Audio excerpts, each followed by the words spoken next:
Hello friends, ഇന്ന് ഞാൻ നിങ്ങളെ പരിചയപ്പെടുത്തുന്നത് ഓംലെറ്റാണ്. റാഗി വെച്ചിട്ട് ഓംലെറ്റ് എങ്ങനെ ഉണ്ടാക്കാമെന്ന് വെച്ചാൽ, അപ്പോൾ റാഗിയും കുറച്ച് വെജിറ്റബിളും ഉണ്ടെങ്കിൽ നമുക്ക് നല്ലൊരു ഓംലെറ്റ് ഉണ്ടാക്കാം. അതിനായിട്ട് ഞാൻ എടുത്തുള്ള ബീട്രൂട്ടാണ്.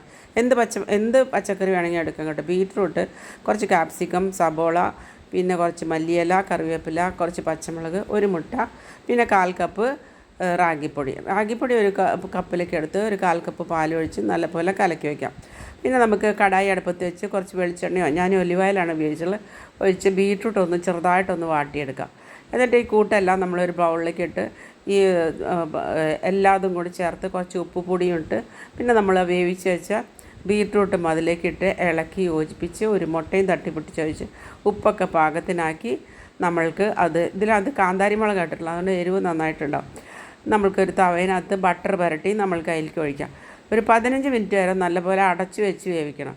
അടച്ച് വെച്ച് സിമ്മിൽ തന്നെ നല്ലപോലെ വേവണം കേട്ടോ. ഇതിന് വേവുണ്ട് ശരിക്കും.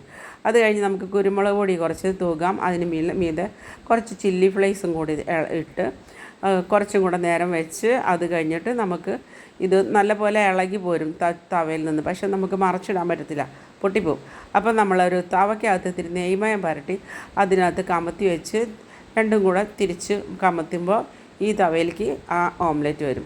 അപ്പോൾ ആ വശം കൂടെ ഒരു 5-10 മിനിറ്റ് വരെ സിമ്മിലിട്ട് വേവിക്കണം. വേവിച്ച് കഴിഞ്ഞ് നമുക്ക് വെന്ത് കഴിയുമ്പോൾ നമുക്കിതുപോലെ മുറിച്ചെടുത്ത് നമ്മളുടെ പ്ലേറ്റിലേക്ക് അത് സെർവ് ചെയ്യാം. അപ്പോൾ നമ്മുടെ ഓംലെറ്റ് റെഡിയായി. നമുക്ക് വേണമെങ്കിൽ ഇതിന് മീതെ സോസൊക്കെ ഒഴിക്കാം.